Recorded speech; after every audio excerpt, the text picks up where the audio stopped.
This is Charm's Canadian Love Map, the show that uncovers incredible Canadian love stories. Tell people you love them. If we all amplify the love that we have, we can really change the world around them. I love love. Hi, I'm Nancy Regan, your host. And thanks to Charm Diamond Centers, we've spent nearly 10 seasons sharing the stories that shape us. This season, we're digging even deeper, chasing the spark behind every connection. The unexpected reunions, the little moments, and the bold leaps of faith. In order to have world peace, or even a thought of it, we all have to work together.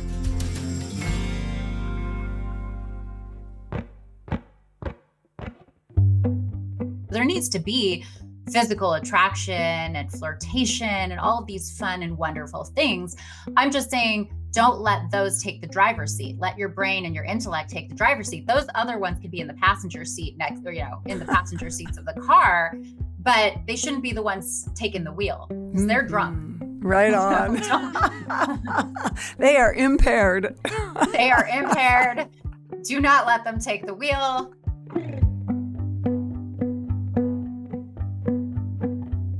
Hey everybody, welcome back to the Canadian Love Map. I'm here with Maddie, and we have got a really completely different episode for you today. Yeah. You want to tell them about it, Maddie? Yeah, definitely not an episode you would expect to hear on the Canadian Love Map, but I will say it is a very, very good one. It's all about divorce. Yeah. But dun, dun, dun. the flip side of it is it's actually a divorce attorney in California who has written a book telling people how to stay together. And how to stay out of her office. Isn't that which great? Is hilarious. Yeah, I know. Her name is Sarah, and she has a lot of really great advice. And we're going to hear it. Rock on.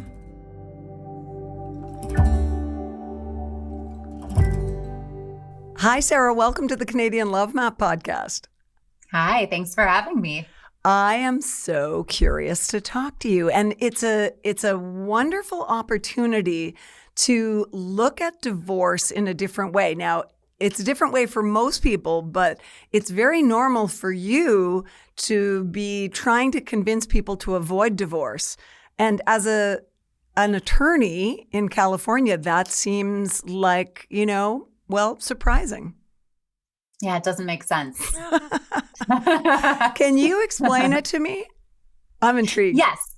Yeah. So basically, I'm a divorce attorney in California, as you said, in Los Angeles. And I see people go through really horrible divorces that drain them financially, emotionally. They devastate their children, their family, their lives, all these really horrible things. And I wanted to see if I could stop people from getting to a divorce by teaching people where I see my clients go wrong, like the patterns that I see in every relationship essentially that fails, including my own divorce. I was divorced and remarried now. But the patterns that are just present in all of these relationships. And then I could teach them to avoid those patterns and what they should be doing instead so that they end up in a fulfilling and meaningful relationship, which is a good thing, but also so that they stay out of my office and never have to use me. It's counterintuitive, but I love it. Yeah, it's bad for business, but I'm okay with a little self-sabotage for the greater good. Yeah, that is great. I am curious about when your first experience with divorce was. At what age? Well, my parents are still together, so fortunately, I did not have that experience as a child, although that was one of my biggest fears growing up, was that my parents would get divorced. Really? So I remember thinking that was that was something that I grew up with. And I think that I still have that empathy for children because I remember how big of a fear it was for me. Is that because your friends' parents were getting divorces? You were seeing it happen around you, maybe? No. It wasn't that. It was like if my parents would argue or something, I started thinking about them not being together. And I started thinking about them living in separate places and where I would live and with whom I would live. And I love my dad so much. And I love my mom so much too. But I love my dad so much. But my dad can't cook. So I would have to live with my mom because how would he feed me?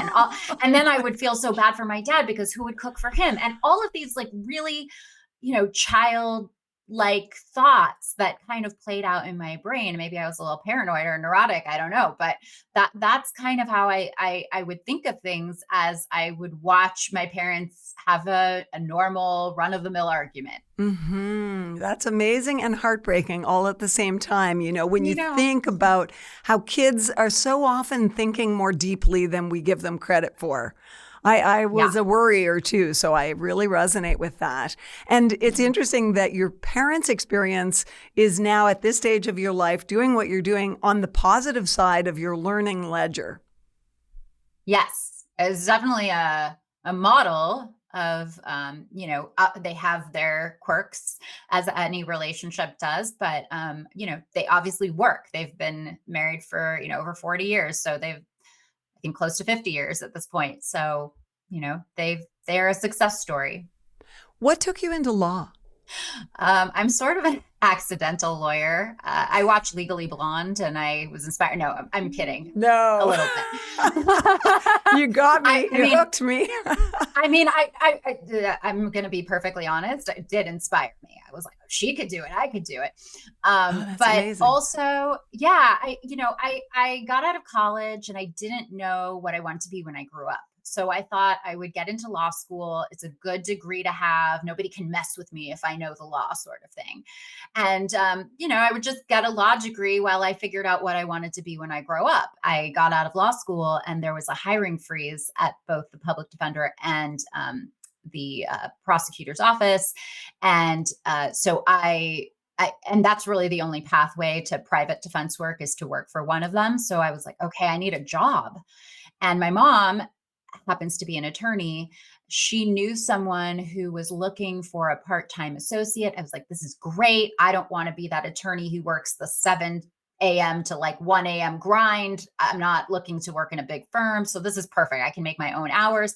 But it happened to be family law, which I knew nothing about. My mom practices family law. So I was calling her every day, asking her questions. I was in a totally sink or swim situation and I had to swim.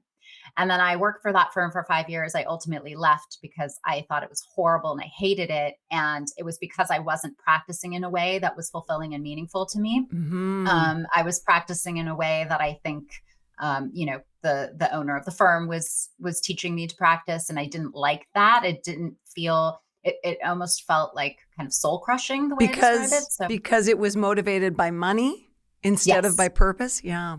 Yes. So then when I went out onto my own, I coined the term holistic divorce and family law to describe the way that I practice. And that sort of made it a lot more fulfilling and certainly a lot more meaningful. And I, so many years later, close to, 15 years after that, after the fact, I feel like what I do has meaning and purpose and is helpful to people. So if you got in at the ground floor to an elevator and had to explain to someone before you reached the 5th floor what a holistic divorce lawyer is, what would you tell them? How do you explain it in a, in a nugget? All right. So I was a yoga teacher for close to 20 years. So my job was to guide people through difficult situations. And that was very meaningful to me. That was who I was. So I basically applied those principles to the practice of family law. And my goal is to look holistically, like at the whole person and the whole situation and not just like billable hours. I'm trying to get the person to a better place when they leave my office than they were when they walked into my office in the first place. So I'm guiding, hand-holding, trying to honor the human experience intrinsic to family law. And obviously I have my ethical obligations and all of that good stuff, but this is just like the next extra level that I take it to. What would you say are your 3 greatest learnings that pointed you in this direction? About relationships, about love, and how it can go wrong. So I think number 1 is my own divorce. I think that was really impactful. I think number 2 is probably watching some of the more bitter and contentious cases and specifically watching what that did to the children in those cases and how it devastated them and will likely impact them for the rest of their lives. And I love children. I want to make sure that they lead a happy, healthy childhood mentally and emotionally, and become mentally, emotionally healthy adults. And so if I can prevent people from going through this like really bitter, horrible divorce and dragging their children down with them, that is something I am really passionate about. And then I think, watching how law was practiced in my old firm where I was, and then sort of the way that I decided to personalize it and make it unique, and seeing the response that I've had to that. I think those three are probably. Mm-hmm. So you saw this different path, and now I'd like to say, those were the things that push you onto the path.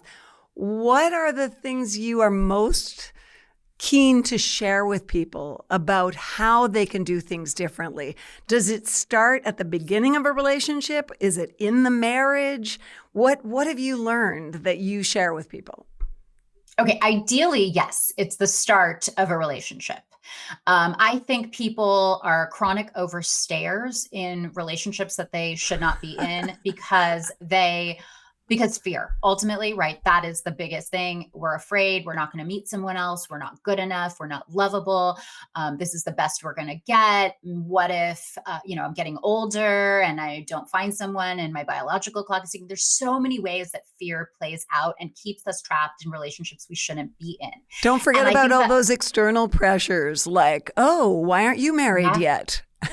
Oh yeah, right. But that's also a form of fear, yes, right? It's absolutely. like you're listening to that and you're a slave to that fear of the what if.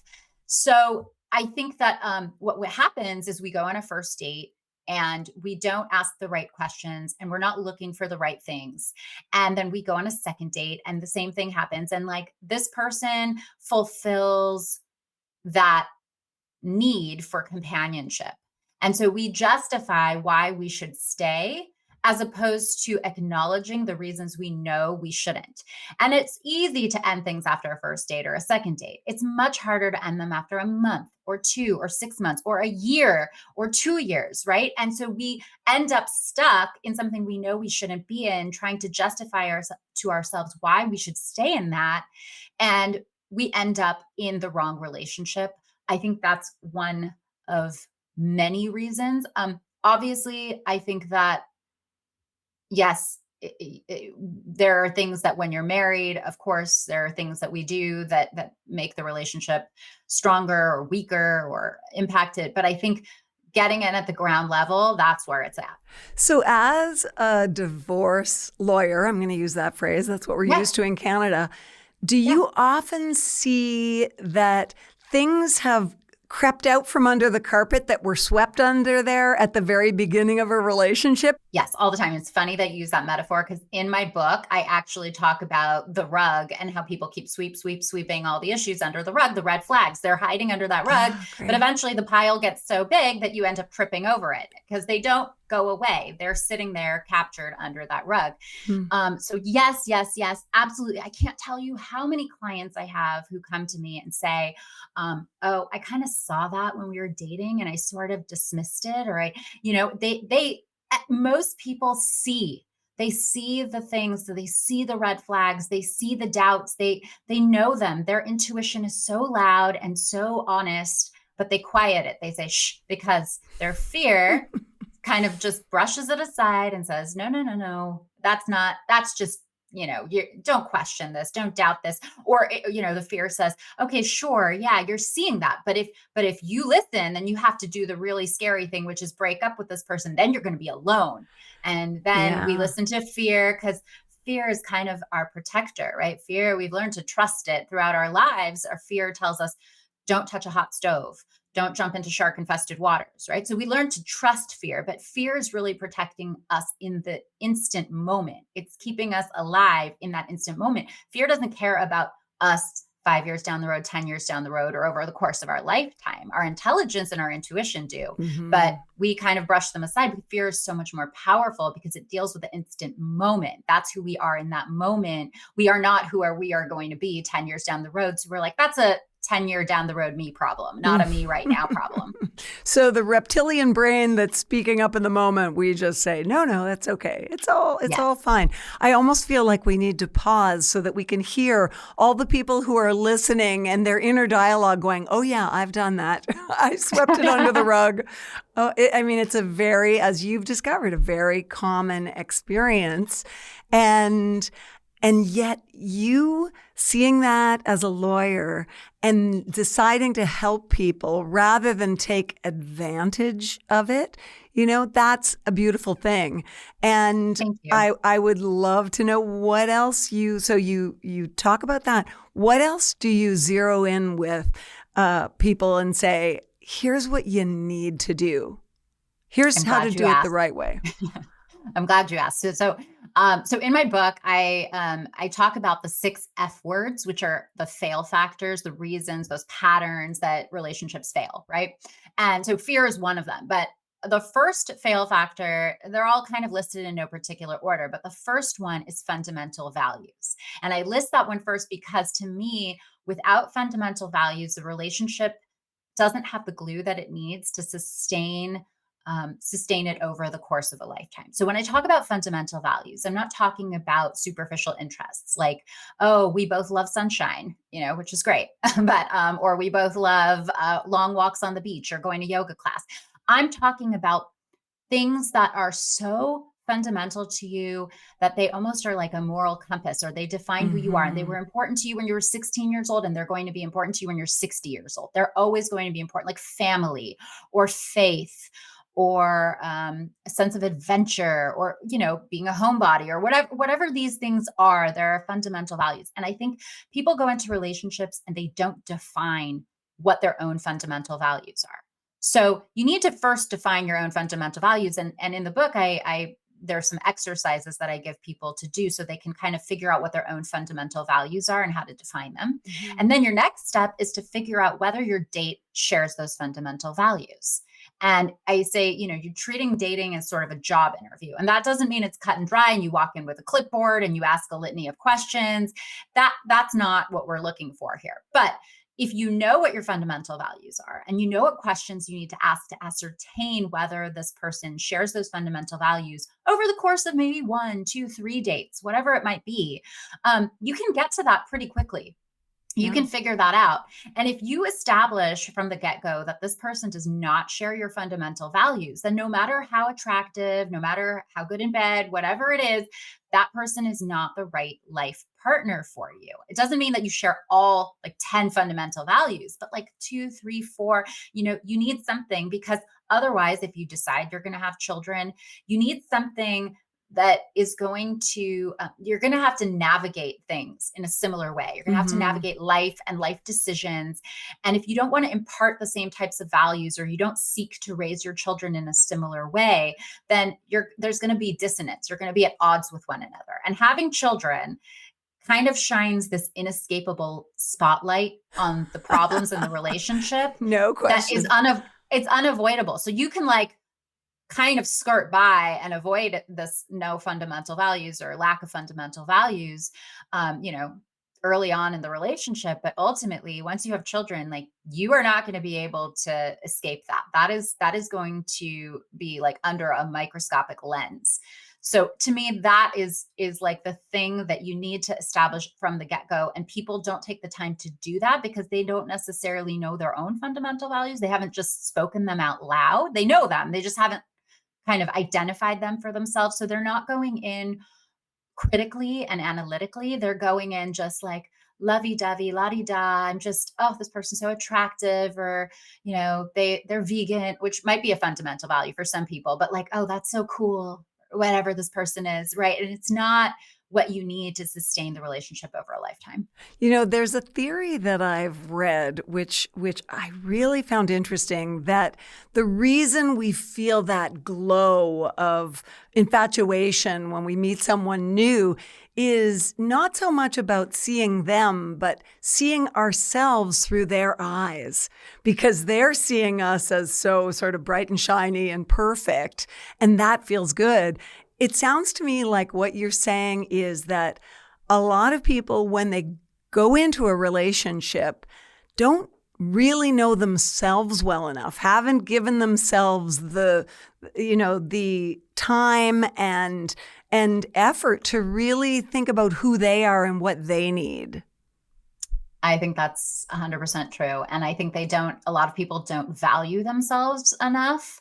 One thing that is pretty common is people, when they start dating, they go into a new relationship and they're trying to put their best foot forward, the best versions of themselves out there, as opposed to like the authentic versions of themselves. Well, eventually the authentic version of yourself is going to come out. And if you start by putting your best foot forward, then the person isn't really seeing you. And we do this because we're insecure about who we really are. We don't think we're good enough, or we're going to be loved for who we are, or liked for who we are. And since that is ultimately going to come out, if somebody doesn't like you immediately off the bat for who you are, then that's not the right person for you, no matter how much they show an interest. And so if they're in love or like or infatuated with this idealized version of you, then that's not real. That's not authentic. It's kind of deceptive in a way. But I think it speaks to a greater issue, which is that we don't think highly enough of ourselves to just say unapologetically, this is who I am, and like it or you don't. And it's okay if they don't. That doesn't mean you're a bad person. It just means this is not the right person for you, and you are not the right person for them. But you are the right person for someone. Is falling in love different than choosing a partner? I know that's a kind of funny question, but I'm curious. I'm asking it in that very open-ended way because I really want to get inside your brain. I sighed really deeply Yes. in case that didn't get picked up by the mic. We'll amplify it. So I think that falling in love is something that happens that is very separate and different from infatuation. So we're infatuated in the beginning. We can't be in love with someone who we don't know. I think we fall in love with someone over time. And I think that if it's the right relationship, then we fall deeper and deeper in love over the course of a lifetime. If it's the wrong relationship, no. But I think, that's such an esoteric question because it asks us to really kind of define what it means to love and what it means to be in love. I think you need to be in love with the person with whom you're in a relationship. Absolutely. I think you need to love them and be in love with them because you need to keep that, I think, admiration and respect for someone who you're with. Because if you don't admire and respect them and love their qualities and admire them, then I think you start to kind of get complacent or resent ultimately, which is why so many relationships fail. They just ultimately all roads lead to resentment. I have a theory that a lot of resentment in relationships is born of the fact that someone is kind of upset and disappointed, angry about the other person not making them happy, and not realizing that, it's my job to make myself happy. And I know we're going deep there, but what I was asking, I loved your answer actually about the difference, and if there is one, between choosing a partner and falling in love, because you say when you start the dating process, you should be thinking in a conscious, analytic way, really taking into consideration what you need.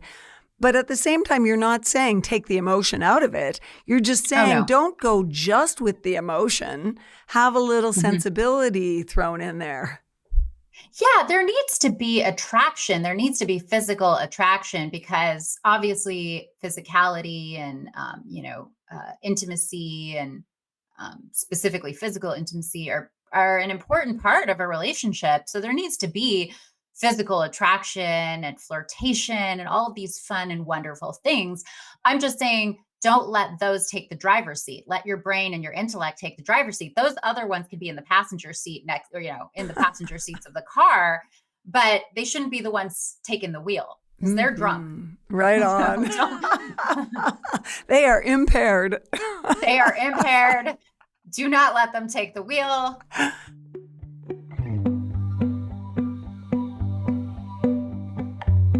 This podcast is made possible by the support of Charm Diamond Centers. As a proudly Canadian-owned company, they care deeply about shining a light on love.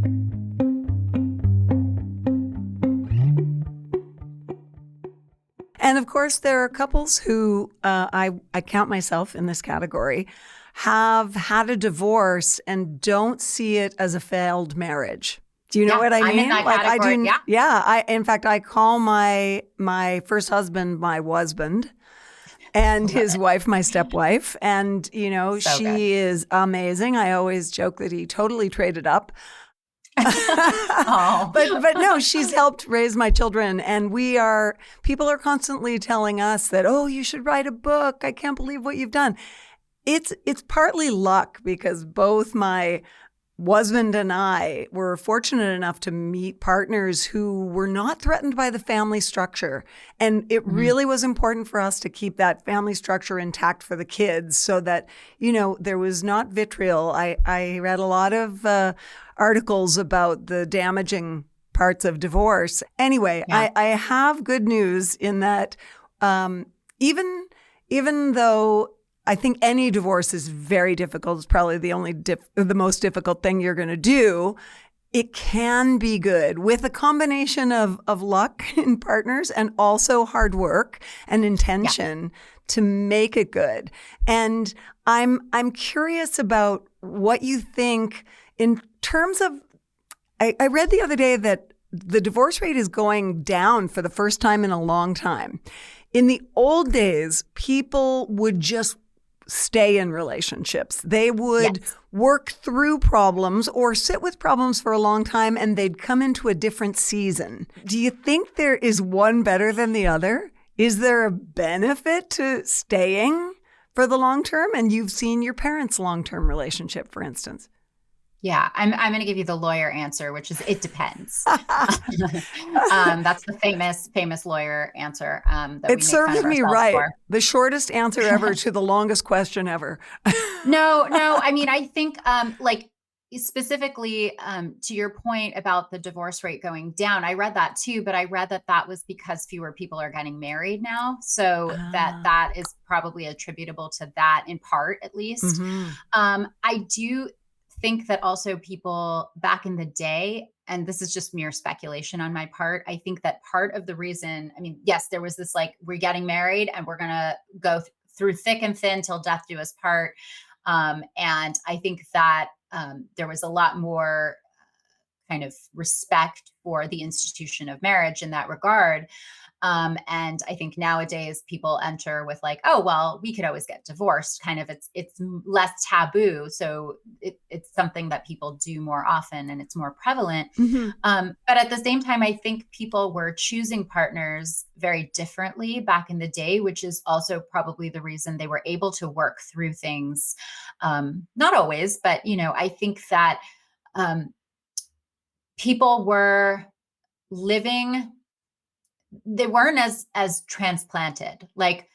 Everyone was they grew up in the same communities, they grew up in the same towns, they met people in college or high school, right? They grew up in the same town, their parents were neighbors or friends, and I think that there was more, and that speaks to a shared fundamental value system. So that when those problems did arise, that they were able to navigate them because ultimately they valued the same things. Now, again, I'm speaking in generalities and this is conjecture on my part, but I think that is probably a part of it. Whereas now we have people who, move and they live in different places and they're all over the world scattered. Their families are in different places. They don't have support systems, which I think are really important. And so, somebody who lives in Los Angeles could be from, Iowa, and Mhm. somebody from Idaho could be living in Florida, and they're all over the place, and they grew up in totally different communities with totally different values, and they're meeting on dating On an apps, app, I which was going to say. yeah, which don't necessarily connect you based on fundamental values. Mm. You're swiping based on, yeah, there's some other criteria, but mostly looks, which is not you don't, before, like, you would go in on a date like in the 50s or 60s or whatever, and it's like you knew more. You knew where the person came from. You knew where you were meeting. Versus now it's kind of like a swipe culture. So I think that there's so many factors. It's so complex. And, is it better to stay married? Is it better to get divorced? I think if you don't have children, and you're deeply unhappy, then yes, that's a pretty simple one. It's probably better to get divorced. If you do have children, it's a lot more complicated. And if you are deeply unhappy, if you're always arguing and your children are witnessing arguments, then there are a lot of studies that show that children who live in two separate households where the parents amicably co-parent and get along well, those children do really, really well. But then there are a lot of studies that show that where two parents divorce and they have a bitter and acrimonious divorce, that those children are going to have a lot of difficulties growing up. There are higher rates of depression, higher rates of suicide, higher rates of teen pregnancy, like all these really, scary things for a parent. But Mhm. that's not to say that if those parents stayed married and were at each other's throats all the time, that those teenagers wouldn't experience the same problems. So Mhm. that's why I say it sort of depends. But I think that ultimately the takeaway is that a healthy co-parenting relationship, not because you love the other person or you like the other person, but because you need to do what's ultimately best for your children, and you do what's best for your child in every single regard, but not this one. So that is like the one thing that if you really love your children and you want to do what's best, no matter how much it might feel good to trash the other parent or, hate the other parent, that ultimately modeling this healthy co-parenting relationship for the benefit of your child is what's important if you do ultimately decide that you want to separate or if you stay together. Which goes right back to your first date. Like from the time you start dating someone, know what you need, know what you want, and what is going to serve you in your future relationship, even if it's imaginary at that stage. Your book is called Live, Laugh, Find True Love. And that is such a positive focus. Let's go that way now. Tell me about that positive side of living, living, laughing, and finding true love. So I'm sorry to burst your bubble. It's a little bit of a sarcastic Oh, title. oh no. but also what you said, it's kind of has a double meaning. So Okay. one of the things that no, you're right. No, I'm cracking I a love joke, that but, answer. It's okay. hilarious. But no, it is, yes, you do want to live your best life. You do want to live, you do want to laugh, you do want to find true love. But also, one of those F words that I mentioned, fairy tale, is Uh-huh. kind of when people have this idealized notion of relationships. They think that you get married, maybe you have children, but you live happily ever after, and that's where it stops. That's where it ends. You have the perfect wedding. The wedding day is the best day of your life, and that's the rest of your life. That's it. And in reality, that's just the beginning. And it's the beginning of the true life that you will live. And I think we kind of have this idealized notion of relationships. Like most people, not most, I shouldn't say most, but a lot of people are looking to get married so they can have that moment where they're proposed to, or they Mhm. do the proposing, that moment where they have the wedding. They want to show it off to their friends. They want to know, again, this comes It's back to that insecurity. Instagrammable.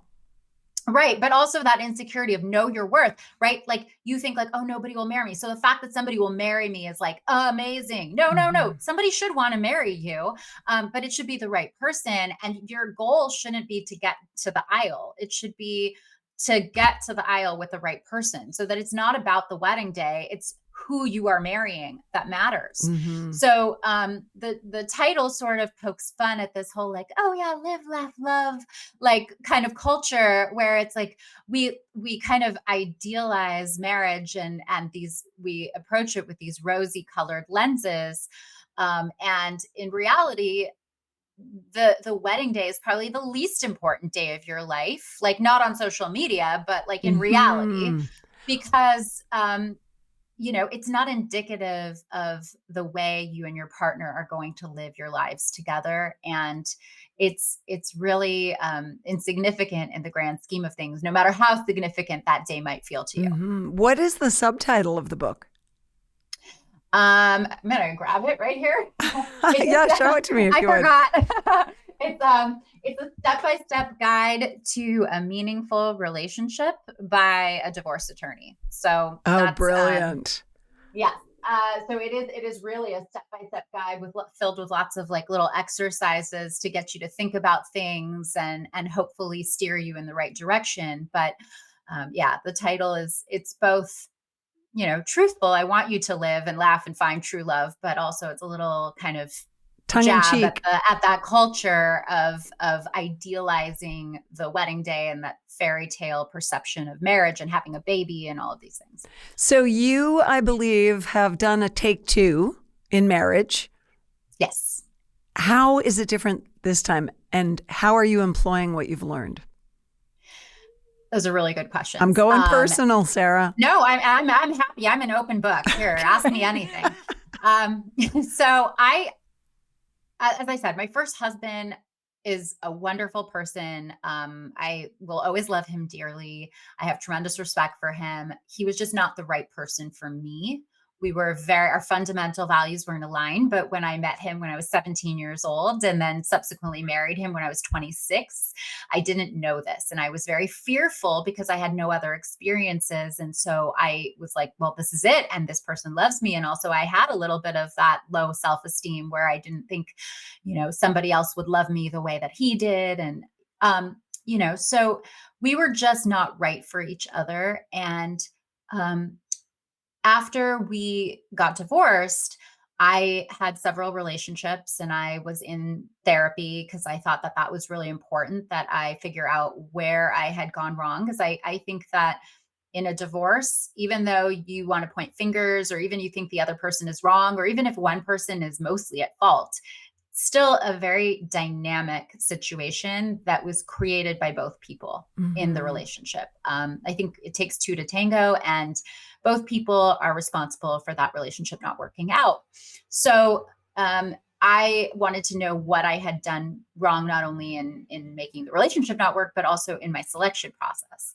So I did a deep exploration of that, and I had several relationships that were also wrong, that I was, again, kind of selecting for the wrong reasons. And that was an opportunity to sort of reflect. And Let's call them mulligans. Mulligans. I like that. For anyone who golfs. Yes, definitely. Mulligans. But you learn from them. I learned from them and they were all, lovely people. But I feel like after the last one where I was like, I can't do this anymore. I'd gone through not only my divorce, but like 3 or 4 breakups within the span of 5 years. And I was like losing my mind. I was like, I'm done. I can't do this anymore. I don't want to experience this pain anymore. And so I love what you said earlier about how you're grateful for your divorce as a kind of a teacher, because I think that all of these relationships and these breakups specifically were so didactic for me that they inspired me to kind of realize that I was not looking for the correct things, that I was not I remember my therapist saying to me, but with this one guy I was dating, but is he at your level? And that was sort of another way of saying, like, do you share fundamental values? Are you aligned? And I was like, no, we're not. He's good looking and he's fun. Exactly. So great. That's definitely going to sustain you over the course of a lifetime, Sarah. So anyway, so I started looking for very different things that 17-year-old Sarah would have never, or even, 25-year-old Sarah would have never considered, that I would not have found attractive. But because of my experiences, I then subsequently found those things attractive because I knew that those were things that were going to make for a very like fulfilling relationship. And so once I shifted my perspective and what I was looking for, I immediately met my husband and I tried to push him away because I was like, I don't want to be in a relationship again. I don't want to go through the pain of a breakup. I was like, get out of here, you. Even though he was great, I knew he was amazing. And not only because he's Canadian, obviously, I have to throw that in there, but but we met at a hockey game. Okay, like there's nothing more Canadian than that, right? That's it. You just had to find a Canadian man. Yeah, I had to. That was it, right? So anyway, that was kind of what brought me there. And we've been married for 10 years and we have 2 children. And so, I think that both of my husbands were very like kind, compassionate, good people. But in terms of what the current husband is versus what the, husband, as you say, was, I think that it's night and day because I looked for something completely different. Mm-hmm. And how are you different in this marriage? I'm very different. I learned a lot about what I had done wrong. And part of it was why I had made certain choices. I can tell you right off the bat, because I think I was so fed up and I was not interested in being in a relationship. So I wasn't trying to put my best foot forward. So when I say be your authentic self and unapologetic you, it's almost like by default I was that this time around, but I was a lot more confident. I knew my worth so much more. I valued myself and knew that I deserved a good, healthy life partner who was, as my therapist said, on my level. And I didn't believe that. And I think also, like when I met my ex-husband, like that was really my only experience with relationships. So I didn't know that there were others out there, in other words. And I remember after I got my divorce, my friend said to me, I said, oh, I'm never going to find anyone like him again. And my friend said, no, you're not. And I was like, oh God, don't say that. Don't say that. And he was like, no. But what I realized what he was saying is that there's not someone else exactly like that, but there are plenty of people out there who are right for you and they're different and they're right for you because they're different. And, and that couldn't have been more true. And I kind of remember that so many years later now. What are small daily habits that really help couples stay committed and connected? I think that words and touch are a big, huge thing. So every day, not every day, but, you see your partner, you might send them a text message, you might say it to their face, just say, I love you, or say something that you do love about them, sending them a message in the middle of the day, I miss you. Like genuine things that keep you connected, that remind you of why you love your partner and in turn remind your partner. And then they will want to reciprocate because they will feel loved and fulfilled and they will want to tell you. So little verbal affirmations, I think they go such a long way. And then small gestures like a hand on the shoulder, a kiss, a hug, just like randomly out of the blue where it's showing that you still love this person, that they send such a strong message. So I think like little daily gestures. You're sort of saying be present with them as well instead of distracted. It's so easy to be distracted in our lives, especially if we've been together for a long time. But I really noticed the fact that you use the word connected. And I find it's really powerful to think of those as bids for connection when we do things like that, and be careful not to ignore if your partner makes a bid for connection by saying, do you want to go for a walk, or to see it as that. That's been helpful for me, I have to say, in long-term relationships, to go, oh yeah, okay, it's important to make those bids and to accept them. Be careful not to ignore them. Yeah. So that's so true. That's so true. And it takes both people to do it, because if those are continuously rejected, then the other person who's making those bids is going to stop trying. They're going to feel like, oh, well, I'm always shut down. They're going to feel like they're not loved, and they might become resentful. And again, all roads lead to resentment. People end up in my office because they resent each other. So keeping things, like you said, present, that is keeping that connection alive. So as a divorce lawyer, what do you love about love and marriage? As a divorce lawyer. I mean, here you are. Your work is to help people navigate one of the most difficult things they'll ever go through. Yes. And yet you have invested again in marriage and love. And let's sort of wrap it all up with the positive again. Let's go with what's great about love and marriage when it works.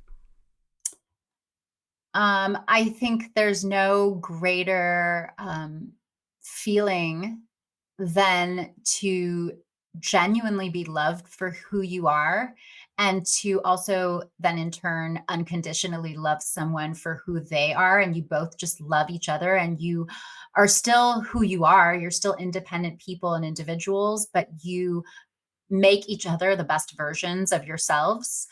Because you're a team and you kind of play for the same team, and you have, I kind of like to think about it like there's this large dragon, and you're both trying to fight off the dragon together throughout life, versus people who are not necessarily right for each other. There's a dragon standing there, but they end up fighting each other instead of the dragon. And then they both get singed because they're not in it together as a partnership. Yeah. So I think there's something so cool about this partnership with somebody who just, accepts you and loves you, and you love them and accept them, and you're just like a team. How much of it is about gratitude? A lot. I think everything's about, ultimately, happiness is about gratitude. I think that's at the crux of it. My personal opinion. But, we can have the best partner in the world, and if we're not grateful, then that's going to reflect in the relationship. Oh my gosh.